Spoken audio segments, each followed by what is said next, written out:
សួស្តីអ្នកទាំងអស់គ្នាស្វាគមន៍មកកាន់ demo សម្រាប់រឿងថ្ងៃនេះខ្ញុំយករឿងថ្មីមួយដែលមានចំណងជើង The Elder Sun The Mentor Artist ដែលខ្ញុំឲ្យឈ្មោះថាកូនប្រុសច្បងនៃគោលអភិជនគឺជាកំពូលវិជាគុណកុំឲ្យខាតពេលយូរយើងចូលទៅកាន់សាច់រឿងរបស់យើងទាំងអស់គ្នាសាច់រឿងជើងចាប់ផ្ដើមឡើងនៅពេលដែល Erin បានឃើញរាងកាយរបស់ Uren មានការភ្ញាក់ផ្អើលជាខ្លាំងបន្ទាប់មកនាងស្រាប់តែមានធំក្លិនស្អុយជាខ្លាំងតើក្លិនស្អុយនឹងជាក្លិនអ្វីទៅវាពិតប្រាកដណាស់ក្លិនស្អុយនោះគឺចេញពីរាងកាយរបស់ Uren ពួកអីគាត់បានតាំងសមាធិនិងបណ្ដុំស្មារតីខាងក្នុងរបស់គាត់ Uren បានគិតនៅក្នុងចិត្តបានឲ្យដឹងថានៅពេលដែលធម្មពលខាងក្នុងកាន់ឡើងជំនាញនៃក្បាច់គុណក៏កើនឡើងផងដែរបន្ទាប់មករាងកាយវាបានបញ្ចេញនៅកាកសំណល់ផ្សេងៗចេញមកខាងក្រៅមូលហេតុទាំងនេះហើយដែលធ្វើឲ្យមានក្លិនស្អុយនៅក្នុងបន្ទប់របស់ Uren ដែលភាយចេញពីរាងកាយរបស់ Uren នឹងឯង Uren ដោយឃើញ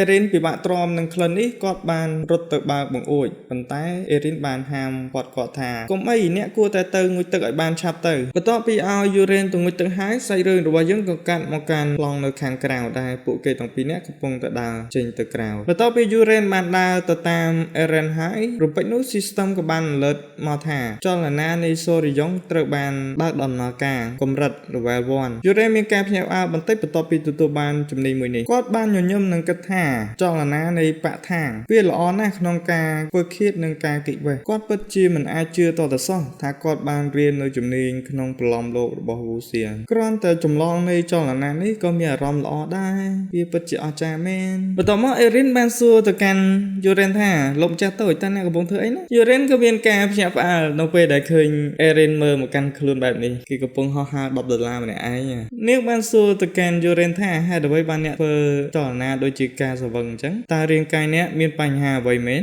Uren បានតបទៅកាន់ Erin វិញថាខ្ញុំសុខសប្បាយទេខ្ញុំមិនអីទេកុំបារម្ភពីខ្ញុំអីហើយធ្វើមុខកំតាំតាំងពេកមើលគាត់នៅតែធ្វើកាយវិការសើចសប្បាយបែបហ្នឹងដដែលនៅពេលដែលគាត់ដើរតាម Uren ក៏ឆ្ងល់អំពីរឿងនេះដែរប៉ុន្តែនាងក៏មិនបានសួរនាំអីទៀតបន្ទាប់មកនាងសួរទៅកាន់ Uren ថាតើអ្នកពិតមែនអត់ថាមិនអីទេហ៎ Uren ក៏ភ្ញាក់ផ្អើលបន្តិចដែរប៉ុន្តែគាត់មិនបានតបអីទៅវិញនោះទេគាត់គ្រាន់តែលន់មកថាហ៎មិនបន្ទាប់មក Erin បានប្រាប់ទៅកាន់ Uren ថាអ្នកនឹងចូលទៅវឹកហាត់យ៉ាងខ្លាំងនៅសាលទី1នៅថ្ងៃនេះនៅទីនោះមានកណៃជាច្រើន Uren បានតបទៅវិញថាខ្ញុំប្រាប់ឲ្យតាថាខ្ញុំសុខសប្បាយទេអត់អីទេខ្ញុំគ្រាន់តែចង់មើលអំពីរបៀបរបស់កណៃផ្សេងវឹកហាត់តែប៉ុណ្ណោះកុំបារម្ភពីខ្ញុំអីបន្ទាប់មកពួកគេក៏មកដល់សាលទី1នោះនៅទីនោះមានកណៃម្នាក់កំពុងតែហាត់ដាវតែម្នាក់ឯងហ៊ីហុឆ្វិចនៅទីនោះបន្ទាប់មកកណៃពីរនាក់បានសួរគ្នាថាតើនោះគឺជានរណាគេបរិសុទ្ធទាំងពេលនោះបានមើលទៅកាន់ Uren និង Erin ហើយនិយាយគ្នាអំពីពួកគេនិងនិយាយថាតើ Uren ជានរណាហើយតើនៅក្នុងផ្ទះរបស់លោកកញ្ញាមានបរិសុទ្ធសង្ហាបែបហ្នឹងពួកគេបានពិភាក្សាអំពីអ្នកទាំងពីរបន្ទាប់មកពួកគេបានភ្ញាក់ផ្អើលនិងគិតថាឮថាលោកម្ចាស់តូចបានស្រកទម្ងន់ដោយការវឹកហាត់របស់គាត់តើអាចទេគឺជាគាត់ Uren និង Erin ក៏មានការឆ្ងល់ដែរនៅពេលដែលកណៃគ្រប់គ្នាកំពុងតែស៊ីស៊ូនិយាយគ្នាអំពីអ្វីមួយកណៃទាំងអស់នោះគឺនិយាយអំពី Uren គឺជារឿងមួយដែលមិនគួរឲ្យជឿសោះគាត់មានដូចជាជ្រូកគាត់ចំណាយពេលតែរយៈពេល1ខែក៏អាចស្រកគីឡូបានដូចនេះវាពិតជារឿងដែលមិនគួរជឿមែនគាត់ប្រហែលជាប្រើវេទមន្តអាបធ្មប់អីទៅដឹងបានជាគាត់ស្រកបែបហ្នឹងនឹងជាសម្ដីរបស់ពួកកណៃផ្សេងៗដែលនិយាយដើម Uren ណាអ្នកទាំងគ្នា Uren បានញញឹមនឹងគិតថាសូម្បីតែពួកគេខ្សឹបប្រាប់គ្នាក៏ថាមពលខាងក្នុងរបស់គាត់អាចបានឮនៅអ្វីដែលពួកគេបាននិយាយដែរ Erin បានភ្ញាក់ផ្អើលដូចជាបានឃើញអ្វីមួយហើយឲ្យ Uren មើលទៅបុរសម្នាក់ដែលកំពុងតែហាត់ដាវដោយស្មោះត្រង់មើលទៅដូចជាគាត់ train និងបណ្ដុះបណ្ដាលធម្មតាប៉ុន្តែក្បាច់គុណរបស់គាត់គឺល្អណាស់នាងបានប្រាប់ទៅកាន់ Uren បន្ថែមទៀតថាគាត់នឹងក្លាយទៅជាកណៃដែលមានវ័យក្មេងនៅឆាប់ៗនេះហើយចលនាដាវរបស់គាត់គឺជាចលនាមូលដ្ឋាននៃគ្រួសាររ៉ុកសូមលោកម្ចាស់តូចមើលឲ្យបានចប់ជួន Uren បន្តពីឃើញបុរសម្នាក់នោះក៏ភ្ញាក់ផ្អើលដែរហើយនិយាយថានោះគឺជាតួសំខាន់នៃសាច់រឿងគាត់គឺជាព្រឹទ្ធដែលជាសពនិមិត្តជាមួយនឹងតួឯកនៅពេលឆាប់ហើយ Uren ក៏បាននិយាយបន្ថែមទៀតថាខ្ញុំមិនបានកំណត់នៅអ្វីដែលឲ្យគាត់ជួបជាមួយនឹងតួឯកនោះទេគាត់ពិតជាគួរឲ្យចាប់អារម្មណ៍មែនប្រហែលនេះគឺជារឿងល្អសម្រាប់ការផ្លាស់ប្ដូរនៅពេលក្រោយប៉ុន្តែបច្ចុប្បន្ននេះ Uren បានត្រូវកណៃ3នាក់កំពុងតែសម្លឹងមើលគាត់ពោពេញទៅដោយការស្អប់ System បានលោបបញ្ជាក់អំពីភាពស្នាគឺអវិជ្ជមានជាច្រើនប៉ុន្តែឃើញបែបនេះ Uren បែរជាញញឹមទៅវិញគាត់និយាយថាលើកនេះខ្ញុំនឹងធ្វើការសាកល្បងអំពីជំនាញមួយរបស់ខ្ញុំការសាកល្បងនោះគឺជាការពលរយៈពេលយូរនៅពេលដែលរាងកាយបានស្រូបនៅសារធាតុពុលនេះធ្វើឲ្យវារាលដាលទៅស្រីរាងទាំងអស់និងមានករណីជាច្រើនដែលកើតក្នុងរយៈពេល Uren បានធ្វើ style ទៅតាមកណ ណៃម្នាក់បន្ទាប់មកគាត់ប្រើដៃរបស់គាត់បញ្ចេញថាមពលទៅកាន់រាងកាយបរិមម្នាក់នោះបន្ទាប់ពីយូរ៉េនធ្វើឲ្យជាតិពុលវាសកម្មបរិមម្នាក់នោះមានការចុកឆ្អល់និងលុតជង្គង់ទៅនឹងដីទៅកណៃពីរនាក់ក៏មានការភ្ញាក់ផ្អើលដែរនៅពេលឃើញគាត់កើតបែបនេះបរិមម្នាក់បានឲ្យបរិមនោះទៅបន្ទប់ទឹកទៅបើសិនជាអ្នកត្រូវការប៉ុន្តែគាត់បែរជាបកាច់ដេញនឹងដីហើយបរិមម្នាក់ក៏ស្នើថាយើងគួរទៅរកអាចារ្យដើម្បីព្យាបាលបំពេញក្រោយមកគាត់ក៏ស្រាប់តែបាត់ឈឺវិញធ្វើឲ្យអ្នកទាំងពីរខឹងសម្បានគាត់ថាហេតុអ្វីបានជាអ្នកលេងសើចបែបនេះបរិមទាំង3កំពុងតែប្រកែកគ្នារំពេចនោះយូរ៉េនបានប្រើនៅជាតិពុលមួយដែលមានឈ្មោះថាផ្សែងបំពុលព្រលឹងនេះគឺជាការបំភាន់ដែលឲ្យអ្នកមើលឃើញនៅអ្វីមួយនៅក្នុងចិត្តរបស់អ្នកទៅតាមពេលកំណត់បន្ទាប់មកពួកគេហាក់ដូចជាឃើញបិសាចមួយបានលេចចេញមកនៅនឹងមុខពួកគេភ្លាមអរ៉ែនក៏មានការឆ្ងល់ដែរអំពីពួកគេកំពុងតែស្រែកភ័យខ្លាចទៅនឹងពួកបិសាចដែលស្រែកថាចេញឆ្ងាយពីពួកយើងចេញឆ្ងាយទៅចេញឆ្ងាយពីខ្ញុំអរ៉ែនពិតជាឆ្ងល់ណាស់ហេតុអ្វីទៅបានជាពួកគេបញ្ចេញសកម្មភាពចំណែកឯយូរិនវិញបានលួចសាចតែម្នាក់ឯងនៅក្រោយខ្នងយូរិនហ្នឹងទៅសម្រាប់កណៃទាំង3នោះក៏នៅតែស្រមាស្រមៃភ័យខ្លាចនឹងឃើញបិសាចវាប្រហារមកកាន់ខ្លួនប៉ុន្តែបន្ទាប់មកសកម្មភាពទាំងនោះក៏បានបាត់ទៅវិញពួកគេបានឆ្ងល់តើអ្វីទៅមិនក៏អញ្ចឹងតើវាបាត់ទៅណាហើយការបំភាន់នោះបានធ្វើឲ្យពួកគេយល់ច្រឡំគ្នាទៅវិញទៅមកថាជាបិសាចដែលនៅក្នុងចំណោមនោះគឺមានតែគ្នាពួកគេ3នាក់នោះទេដោយសារតែការខ្លាចពួកគេកាប់សម្លាប់គ្នាទៅវិញទៅមកហេតុដូចនេះហើយបានជាយូរ៉េនបានបញ្ឈប់ការបំភាន់មួយនោះយូរ៉េនបន្តពីលេងសើចនឹងពួកគេនឹងសាកល្បងបានគ្រប់គ្រាន់ហើយគាត់ក៏បបួលអេរ៉ែនត្រឡប់ទៅវិញអេរ៉ែនក៏ឆ្ងល់ដែរនៅពេលដែលសុកយូរ៉េនក៏បបួលខ្លួនត្រឡប់ទៅវិញបែបនេះបន្ទាប់ពីយូរ៉េននិងអេរ៉ែនបានដើរចេញពីសាលទី1មកសុកស្រាប់តែមានអ្នកបម្រើម្នាក់បានមកស្វែងរកយូរ៉េនហើយនិយាយថាលោកម្ចាស់តូចតើអ្នកនៅទីនេះទេភ្ញៀវពិសេសបានមកដល់ហើយនៅកន្លែងទទួលភ្ញៀវយូរ៉េនក៏ឆ្ងល់ដែរតើភ្ញៀវ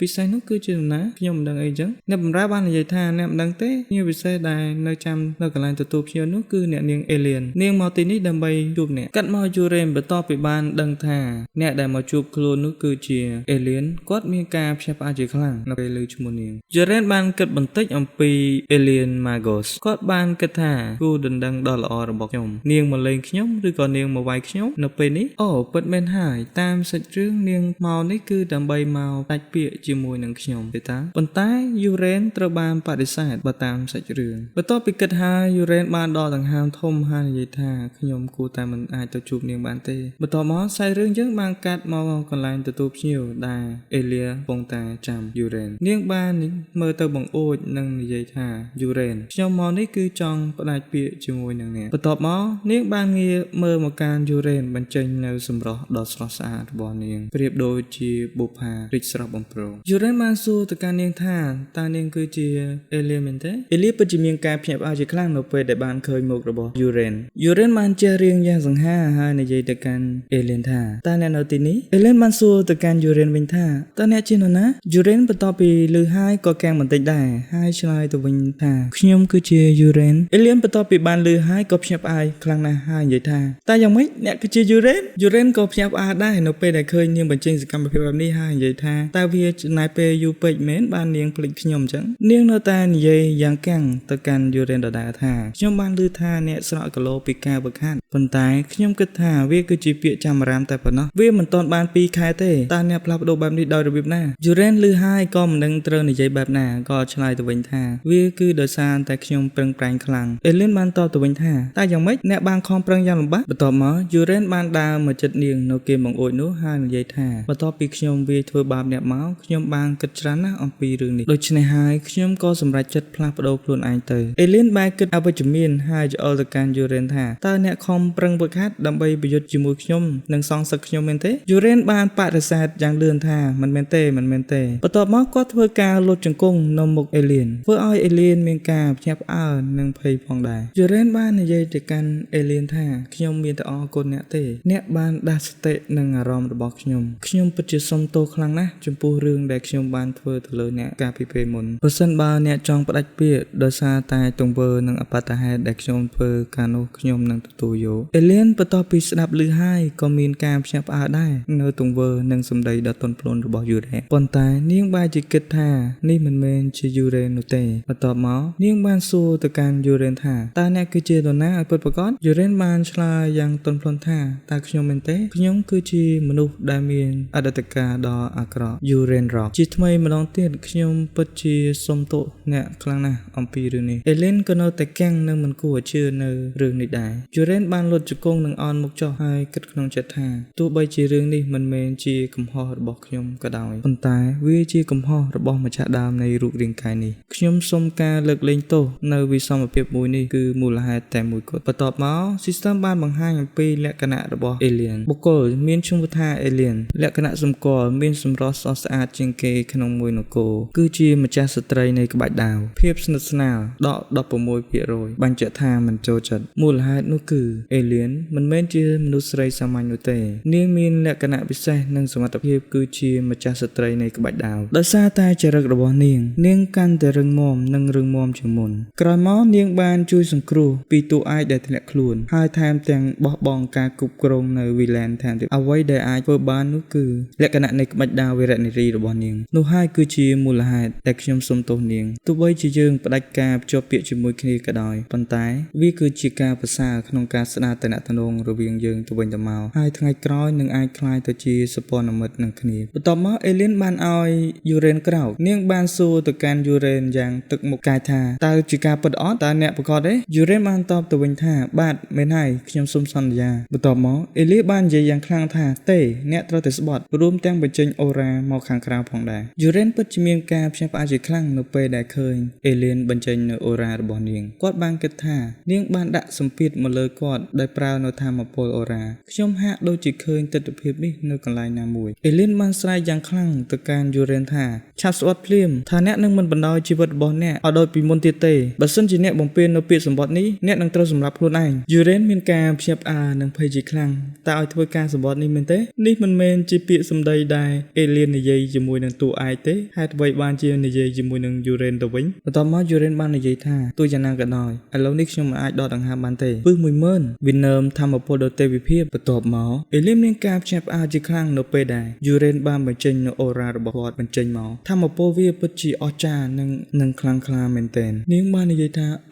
ឯណាទៅធម្មពលអូរ៉ារបស់ខ្ញុំវាបាត់ទៅណាហើយបន្ទាប់មកអេរ៉េនបាននិយាយយ៉ាងសុភាពទៅកាន់អេលៀនថាបាទខ្ញុំសូមសន្យានឹងអ្នកបន្ទាប់មកធម្មពលនៃក្តីស្រឡាញ់ក៏រីកសុសសាយឡើងពណ៌ការជុកពេញធ្វើឲ្យអេលៀនមានការអៀនជាខ្លាំងបន្ទាប់មកអេលៀនបានដើរចេញទៅហើយនិយាយថាអញ្ចឹងល្អហើយខ្ញុំនឹងចាំមើលអ្នកបើសិនជាអ្នកធ្វើខុសលើក្រោយនោះការភ្ជាប់ពាក្យនឹងត្រូវបានផ្ដាច់ដោយគ្មានលក្ខខណ្ឌឮដូច្នេះអេរ៉េនក៏មានការកាំងបន្តិចដែរនឹងគិតថាអញ្ចឹងការភ្ជាប់ពាក្យមិនត្រូវបានផ្ដាច់ទេបន្ទាប់មកសាច់រឿងរបស់យើងបានកាត់ប្លង់មកកាន់អេលៀនបានជួបឪពុករបស់យូរ៉េនគាត់បានសួរទៅកាន់អេលៀនថាតើអ្នកបានជួបជាមួយយូរ៉េនហើយមែនទេអេលៀនបានតបទៅវិញថាចាមែនហើយខ្ញុំបានជួបយូរ៉េនហើយឪពុកយូរ៉េនបានសួរបន្ថែមទៀតតើអ្នកបានសម្រេចចិត្តរបស់អ្នកហើយមែនទេអេលៀនបានតបទៅកាន់ឪពុករបស់យូរ៉េនវិញថាចាមែនហើយប៉ុន្តែសម្រាប់ការភ្ជាប់ពាក្យមិនបានបញ្ចប់នោះទេឪពុកយូរ៉េនមានការភ្ញាក់ផ្អើលអំពីរឿងនេះហើយសួរទៅកាន់អេលៀនថាតើខ្ញុំអាចសួរហេតុផលអ្នកបានទេខ្ញុំពិតជាមិនយល់សោះអំពីរឿងនេះអេលៀនបាននិយាយថា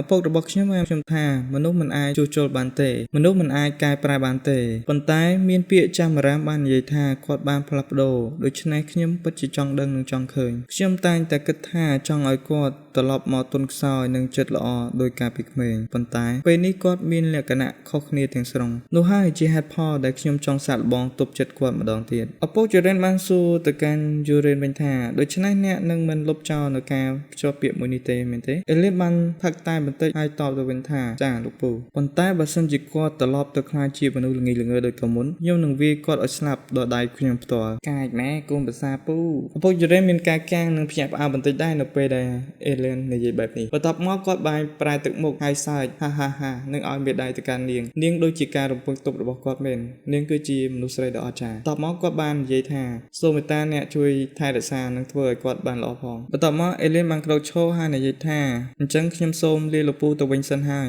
ឪពុកយូរ៉េនបានតបថាហេតុអ្វីបានជាអ្នកបញ្ញាប់ម្លេះអ្នកអាចស្នាក់នៅទីនេះបាន2-3ថ្ងៃសិនទៅនាងបានឯកក្បាលរបស់នាងហើយនិយាយទៅកាន់ឪពុកយូរ៉េនថាមុននឹងខ្ញុំបានប្រាប់ឪពុករបស់ខ្ញុំថានឹងមកផ្ដាច់ពាក្យអញ្ចឹងខ្ញុំត្រូវទៅប្រាប់គាត់វិញឪពុកយូរ៉េនមានការភ្ញាក់ផ្អើលនិងនិយាយថាអីទេបញ្ញាប់ទៅអញ្ចឹងថែរក្សាខ្លួនឯងផងតើអ្នកមិនចង់ទៅជួបយូរ៉េនមុនពេលដែលអ្នកចាក់ចេញទេអេលៀនបានតបទៅវិញថាមិនអីទេខ្ញុំ ពេញគាត់វឹកហាត់ដូច្នេះខ្ញុំមិនចង់រំខានគាត់ឡើយបន្ទាប់មកពុកយូរ៉េនបាននិយាយថាអញ្ចឹងល្អហើយសូមអ្នកទៅឲ្យសុខសប្បាយហើយនឹងសូមសួរសុខទុក្ខឪពុកម្ដាយនិងបងប្អូនអ្នកផងបន្ទាប់មកសាច់រឿងរបស់យើងបានកាត់មកពេលល្ងាចឪពុករបស់យូរ៉េនបានហៅយូរ៉េនមកជួបគាត់យូរ៉េនបានសួរទៅកាន់ឪពុករបស់ខ្លួនថាតើលោកពុកអ្នកបានឲ្យគេមកហៅខ្ញុំមែនទ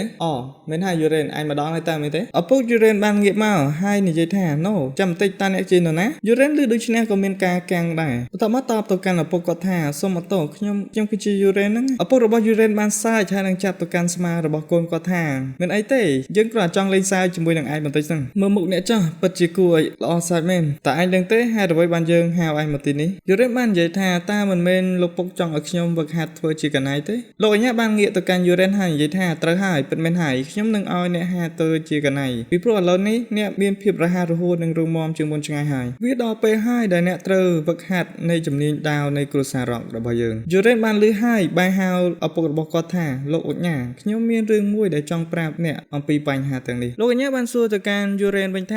ម៉េចអ្នកចង់បោះបង់នៅសិល្បៈក្បាច់គុនដាវនេះហើយអ្នកចង់រៀននៅវិជ្ជាគប់អាវុធសម្ងាត់ជំនួសវិញនៅវិជ្ជាដាវនេះមែនទេយូរ៉េនបានឆ្លើយវិញថាបាទមែនហើយលោកឪពុកខ្ញុំចង់រៀនវិជ្ជាទាំងនោះវិញលោកអញ្ញាបានស្រែកខ្លាំងៗទៅកាន់យូរ៉េនថាយើងមិនយកព្រមទេទាំងនោះគឺជាល្បិចថោកសម្រាប់តែប្រើដោយពួកចៅតែប៉ុណ្ណោះជាមួយនឹងជំនាញដ៏ខុសខើនៃការគូគំនិតរបស់អ្នកមិនអាចឆ្លងកាត់សំបីតាពីដៃរបស់ខ្លួនឯងវាអាចធ្វើបានគ្រាន់តែទម្លុះនៅជញ្ជាំងថ្នាក់ទាបរបស់សត្វចម្លែកតែប៉ុណ្ណោះតើអ្នកយល់ទេយូរ៉េនបាននិយាយទៅកាន់ឪពុករបស់គាត់វិញថាបើអញ្ចឹងមែនយើងអាចធ្វើការភ្នាល់គ្នាបានឪពុករបស់យូរ៉េនមានការភ្ញាក់ផ្អើលនិងនិយាយតបទៅកាន់យូរ៉េនវិញថាតែយ៉ាងម៉េចឯងចង់មានន័យថាម៉េចឲ្យខ្ញុំសាកល្បងធ្វើការប្រយុទ្ធជាមួយនឹងបូរ៉ាដោយគាត់ប្រើដាវតើខ្ញុំអាចយកឈ្នះគាត់ឬក៏មិនអាចយកឈ្នះគាត់បានបើសិនជាអ្នកជឿជាក់ខ្លាំងយើងអាចធ្វើការភ្នាល់គ្នាទៅលោកអញ្ញាបាននិយាយទៅកាន់យូរ៉េនបន្ថែមទៀតថាភាពរឹងរូសរបស់អ្នកពិតជាអត់ប្រយោជន៍មែនដាវរបស់អ្នកចម្បាំងពោពេញទៅដោយអូរ៉ាដែលអាចគំទេចនៅមាត្រដ្ឋានរបស់បូរ៉ាបានហើយដូចនេះហើយបានអ្នកហាត់ក្បាច់គុនទាំងអស់បានប្រើប្រាស់ដាវដើម្បីវាយប្រហារជាមួយពពួកបិសាចអស់រយៈពេល100ឆ្នាំមកនេះអ្នកមិនអាចប្រើជំនាញនៃការបោះគប់កំបិតរបស់អ្នកអាចវាយប្រហារនៃរនាំងការពាររបស់បិសាចបូរ៉ាបានទេបិសាចបូរ៉ាហ្នឹងគឺជាពពួកបិសាចមានដើរជើងពីរមានដៃមានកញ្ញាំចង្អេងចង្ងាងចាំដាក់រូបឲ្យនៅលើអេក្រង់ហ្នឹង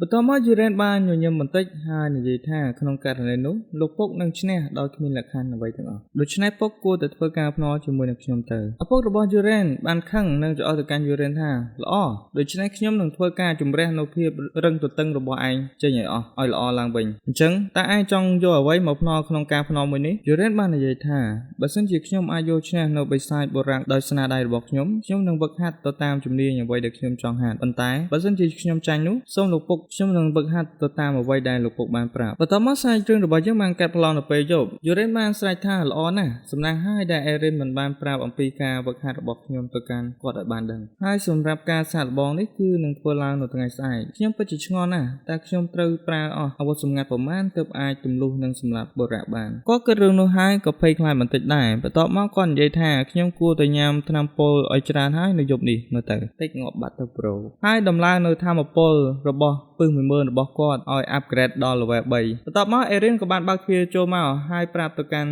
់យូរ៉េនថាលោកម្ចាស់តើខ្ញុំមកនេះដើម្បីប្រើព័ត៌មានដែលបានមកពីលោកម្ចាស់ការប្រយុទ្ធនឹងចាប់ផ្ដើមនៅថ្ងៃស្អែកម៉ោង12ថ្ងៃត្រង់នៅសាលវឹកហាត់ទី1យូរ៉េនបានសួរទៅកាន់យូរ៉េនថាតើអ្នកបានដឹងទេអំពីដើមផាននៃការភ្នាល់លើកនេះនោះពិតមែនហើយវាមិនមែនតែខ្ញុំទេដែលបានដឹងសូម្បីតែអ្នកទាំងអស់គ្នាដែលរស់នៅភូមិគ្រឹះរបស់គ្រូសារ៉ុកក៏បានដឹងដែរសូមអរគុណទៅដល់ការភ្នាល់របស់អ្នកដែលធ្វើឲ្យអ្នកទាំងអស់គ្នាកំពុងតែសើចពេញផ្ទះនៅពេលបច្ចុប្បន្ននេះយូរ៉េនក៏បានភ្ញាក់ផ្អើលនិងឆ្ងល់បន្តិចដែរថា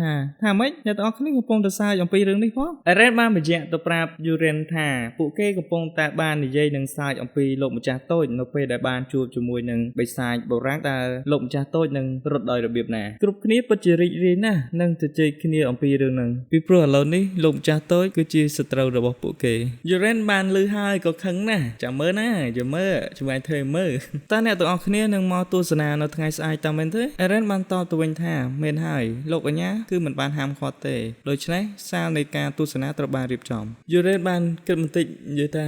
អញ្ចឹងវាប្រហែលជាទស្សនីយភាពមួយហើយនៅថ្ងៃស្អែកនេះបន្ទាប់មកគាត់ឈប់បន្តិចហើយសួរទៅកាន់អេរ៉េនថាតើអ្នកគិតយ៉ាងណាដែរអំពីរឿងនេះអេរ៉េននាងបែរជាឲ្យមុខចុះហើយនឹងនិយាយថាថ្ងៃស្អែកប្រហែលជាថ្ងៃរបស់លោកម្ចាស់ហើយទៅបន្ទាប់មក system បាន alert ថាពឹស10000ជាពឹស Venom Devil ត្រូវបាន upgrade កាយ3អញ្ចឹងបញ្ជាក់ថាយប់វិញដោយសារតែ Uren មានការភ័យខ្លាចខ្លាំងពេកគាត់បានញ៉ាំថ្នាំពុលជាច្រើនធ្វើការ upgrade នៅសិល្បៈក្បាច់គុណរបស់គាត់បន្ថែមទៀតហើយមើលទៅដូច្នេះកុំឲ្យខាតពេលយូរបងប្អូនទស្សនិកជនទាំងអស់សូមមកទស្សនាការប្រយុទ្ធគ្នារវាង Uren ជាមួយនឹងបិសាចក្រាកបន្ទាប់ពី Uren បានមកដល់នឹងឈរនៅកណ្ដាលសាលនៃការប្រកួតនេះហើយមនុស្សទាំងអស់ដែលជាទស្សនិកជនធ្វើការហូនិងអបអរនៅការប្រយុទ្ធមួយនេះប៉ុន្តែមិនមែនជាការហូដើម្បីឲ្យ Uren ខំប្រឹងក្នុងការប្រយុទ្ធនោះទេប៉ុន្តែវាគឺជាការហូថាលោកម្ចាស់តូចខំប្រឹងរត់ខំប្រឹងរត់ចំណែកឯ Uren ដែលឈរនៅកណ្ដាលនៃឆាកនៃការប្រយុទ្ធនោះមានការភ័យជាខ្លាំងហើយនឹងគិតថាតើលើកនេះឯងនឹងខ្ចប់ហើយលោកអញ្ញាបានស្រែកសួរទៅកាន់ Uren ថាតើឯងត្រៀមខ្លួនហើយឬនៅ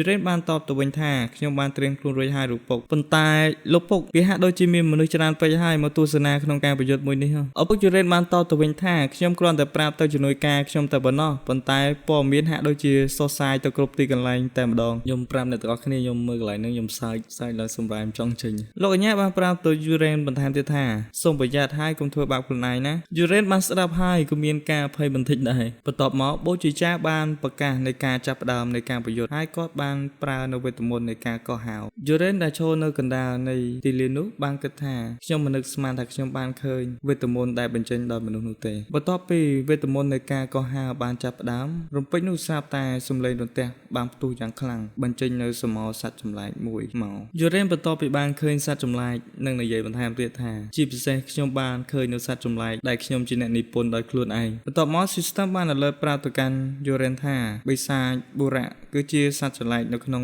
ទឹកសមុទ្រវាមានកម្ពស់150សង់ទីម៉ែត្រវាស្មើ1ម៉ែត្រកន្លះអ្នកទាំងអស់គ្នាមនុស្សម្នាដែលចាំទស្សនានោះបន្ទាប់ពីបានឃើញសត្វចម្លែកនោះក៏មានការភ័យខ្លាចជាខ្លាំងដែរវាគឺជារឿងមួយដែលមិនធ្លាប់បានឃើញពីមុនមកវាពិតជាគួរឲ្យខ្លាចខ្លាំងណាស់ Uren បន្ទាប់ពីឃើញរូបរាងនៃសត្វចម្លែកនោះហើយគាត់ក៏មានការភ្ញាក់ផ្អើលនិងគិតថានោះគឺជាសត្វចម្លែកដែលខ្ញុំបាននឹកឃើញហើយនិពន្ធឡើងដោយសារតែខ្ញុំបានទៅញ៉ាំអាហារនៅភោជនីយដ្ឋានមួយហើយបានញ៉ាំនៅត្រី raw fish sashimi នេះហើយជាគំនិតឲ្យគាត់បានបង្កើតនៅសត្វចម្លែកមួយនេះកើតឡើងបើសិនបើវាមិនមានដៃនិងជើងវាប្រហែលវាគួរឲ្យស្រឡាញ់និងខ្ជូតថែមទៀតផងបន្ទាប់មកសត្វចម្លែកបុរាណនោះក៏បានស្ទុះធ្វើការវិវហាទៅកាន់ Uren